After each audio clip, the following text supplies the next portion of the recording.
What's going on, everybody? It's your boy Zoe with No Days Off DFS, here to bring you guys a quick breakdown for the 4-game NBA slate we got tonight. After having a massive slate yesterday, I apologize for missing that one, guys, but as you guys can hear, your boy does not feel the greatest, and I feel like shit. But gonna try to go ahead and power through this real quick to get this breakdown out for you guys. Get my normal content that I would have put up on to the Patreon. If you guys want to help support that, link for that is down in the description below. If you guys just want to support the channel, just make sure you guys go ahead and hit that subscribe button so you guys don't miss any of the uploads whenever I do upload over here. If you guys tuned in on Sunday when I had did the prop video for the NFC and AFC games, the Philly and Washington parlay, that one cashed. Unfortunately, Travis Kelce was a bust, was just a no-show. So the whole Kansas City Chiefs one that I had stacked up on that just did not pan out and did not do well at all whatsoever. But one out of the two cash, so yeah, it was a plus right there in regards to that. Real quick, big thing about tonight, and I think that there's going to be a lot of injury news and stuff that we're going to have to get for the day, because 7 out of the 8 teams are on a back-to-back or on the front end of a back-to-back for them. So that's something definitely to pay attention to. I want to say Portland is the only team that is not expected to be playing on a back-to-back out of everybody for today. But Houston just played last night. Ken Whitmore, he missed last night, was sick, might be back tonight. If he's going to be out, definitely, I mean, Tate normally doesn't play back-to-back, so we'll see how that shakes out. Atlanta, they rested Trey and Daniels last night. I would expect for them to play tonight. If they're not going to be back tonight, then we already know the value that we'll get in that game right there. Los Angeles Lakers, surprisingly, LeBron James and Anthony Davis are not game-time decisions who are probable to play. But Gabe Vincent and Rui, they are game-time decisions. If they're going to be out, that means we're going to see more minutes for Dalton Knecht here in the spot. On the Philly side, it's already been told that Paul George is going to be out, and we already know he's going to be out for a while. Drummond, he's out.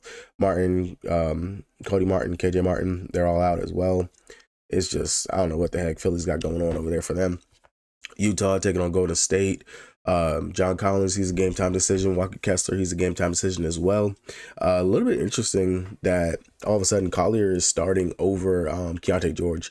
So I don't know what the heck Utah's doing, but that's really weird. If I was stacking anything for the night for like a parlay, I do like this Utah and Golden State Warriors game, because every point guard that has gone against the Utah Jazz has gone off. If this is not the spot for us to see flashbacks, just a remnants of the old Steph Curry, it has to be here. It has to be now. It has to be tonight. Otherwise, I'm going to say Buddy's washed. Outside of that, on the Golden State Warriors side, Kuminga and Green, they're still out. They got Potominski back. He's playing some decent minutes right there. They've taken Dennis Schroeder out of the starting lineup. Looks like that was a bust in regards to them making the trade for him and everything. And their lineup honestly just looks like shit. If they lose this game, it's just, Warriors, just give it up, man. Just give it up and just tank. Like, shit looks bad. Milwaukee back into a back-to-back. I would not be surprised if Chris Middleton was to sit out today, because I know he typically doesn't play in back-to-backs. But we got Dame going back home to Portland.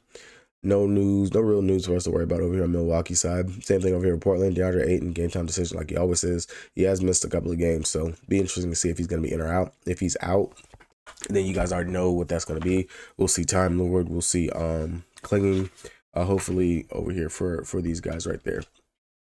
Head on over to DraftKings, the site I play the most on the site. If you guys don't got an account, you want one, check the link down in the description below so you guys can get that deposit match bonus and join your boy over here on The King. Now, last night, your boy Anthony Davis went out there, popped off, and had a major game. Outscored the Joker, and of course was just a little bit cheaper in regards to paying up for the center spot. Joker still went out there and gave us a 70 plus triple-double, all that good stuff and everything, but could just play the Anthony Davis and had the same upside instead of having to try to force a Joker into your lines. I think when it comes down to it, looking at the Lakers, we already know it's Anthony Davis, it's LeBron James, it's Austin Reeves. Those would be the main guys you want to look to, especially if no one's going to be limited or anything like that. If those other guys are out, like what I said with Gabe Vincent, Rui Hachimura, then we will see more minutes for Dalton Knecht, like what we did last night, where he played 21 minutes but didn't take a ton of shots, which was Very uncharacteristic of him. Normally, whenever he's out there, he shoots, which I was very surprised that he wasn't jacking up a ton of shots like normal. Wouldn't mind going right back to Dalton Connect. That would be one that I would go right there back to. And then on the road, Max Cressy, surprisingly, plays pretty well on the road. 23, 19.5, 15.25. That's something decent for a 4,200 price tag. I wouldn't mind getting there. And nor do I hate that. On the flip side of the thing over here for Philly, I got Tyrese Maxey with no Paul George, with no Joel Embiid. That's pretty much directly right there where I would go to. Over here on Philly, you guys already know that. Outside of that, Kelly Oubre Jr., he's going to try to help bring something for this team.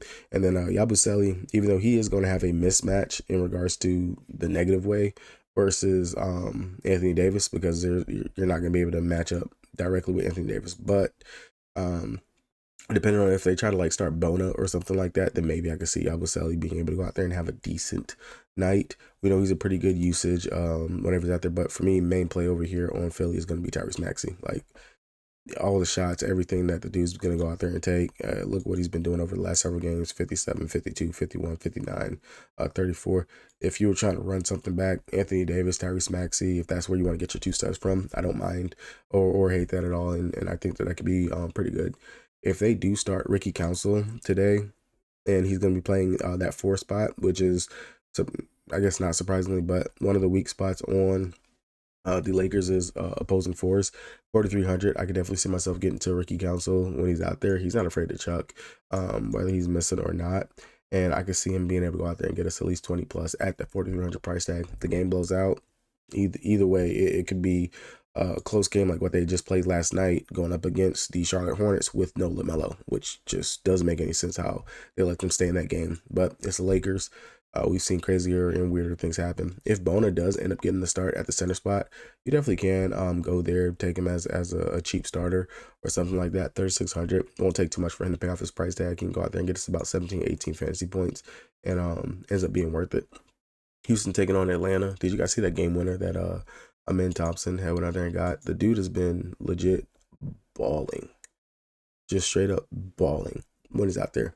8K, don't hate the price tag at all. Going up against the Hawks, who we know can turn over the ball, and just with everything that the dude plays with and goes out there, I wouldn't mind getting him at the 8K price tag. But I will say, you guys know, I like my boy Jalen Green. Whenever it's a good spot for him to shoot, and this should be one of those spots where he should be able to go out here and be able to shoot the ball and put up one of those big scoring nights. Now, this will be the first time that the Rockets and the Hornets play for the season, but last season, in the second game that they did play, he did drop 63 fantasy points in Atlanta going up against them. So, of course, you guys already know I'm a pretty good Jalen Green fan. 7,300, like the price tag. Fast-paced Atlanta team is a good spot to actually attack and go to. If you don't want to mess with Jalen Green, Freddie V, I can see us getting there. We know that besides going ahead and getting the score, well, what limited scoring that he does, he will go out there. He will also get those assists. He can also play some defense whenever he wants to lock in on that side as well. So we can't mess with that. But if I'm not going to play, if I'm not going to play Jalen Green, I would say Şengün would be the only other one that I would really concentrate and focus on. Granted, his minutes have been a little, not playing his mid 30 minutes like what he was early in the season. But 9K, I will say I would rather just find the 1,400 I need to get up to. Is it 1,400 or whatever it is you need to get up to Anthony Davis instead, right there. On the Atlanta side of things, Trae Young, if he's in, then you already know Trae, he's a great play. But if Trae misses again, then we're going to go right back to Wallace once again. 4,600, got the start again last night, dropped 31.25 fantasy points. I'll go right back there. The kid, he's a pretty good shooter. If you guys don't know, this is the brother to Casey Wallace, who's on the OKC Thunder. And the Wallace brothers, they can ball. They can ball pretty good. But if Trae is out, then we're gonna go right back to Wallace again. If he's in, then you can mess with Trae Young. I will say he's had a little bit of a cold stretch over his last 3 games. Not really putting up Trae Young numbers out there. The assists, for whatever reason, are falling off. The scoring isn't really what it's been over his last several games. So definitely just keep an eye out on that. 9,500. I would just rather go and get some of these mid-tier guards, or just find what I need to go ahead and play Maxey instead of playing Trae Young. Dyson Daniels, 7,500. I can see us getting there, but I say my favorite play over here on Atlanta, Of course, Onyeka Okongwu in the starting lineup, coming off of a bad game last night versus the Minnesota Timberwolves. 27 minutes, only gave us 17.75 fantasy points.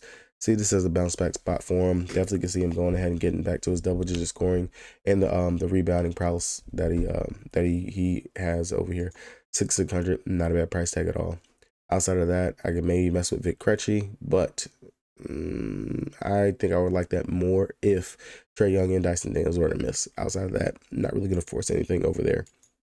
What I think is the game of the night, this Utah Jazz taking on the Golden State Warriors. There's goodness on both sides of the ball over here in this matchup. Like I already said, if Steph Curry doesn't come out here and have a baller of a night versus the Utah Jazz, just hang up the Golden State Warriors season. Like, is not even worth it at this point for him. On the Utah Jazz side of things, if they're all in, they're good to go. Then, of course, we can look towards Lauri Markkanen, Colin Sexton. I wouldn't mess with Keontae George just because he's coming off the bench. And Clarkson, wouldn't mess with him as well. I want to say he only played how many minutes? Played 22 minutes last night off the bench. Not really. I wouldn't mess with too many people off the bench over here for Utah. I would only mess with the starters and just hope that we can project them right. But Lauri Markkanen, Colin Sexton, John Collins, that'll be the main stable guys that I would go with over here. Looks like he didn't play last night. He hasn't played the last 2 nights.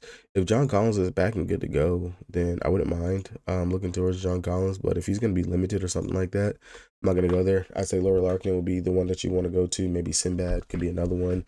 Then, of course, Isaiah Collier, since he's getting the start over Keontae George for whatever reason they're doing that.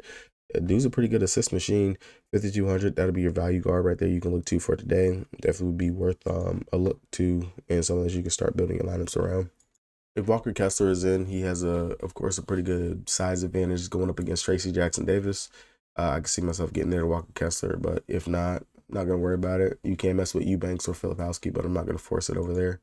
On the Golden State Warriors side, Steph Curry, I don't even have to talk about it. If Steph Curry comes out here and like legit, this is a spot he should ball out. He should ball.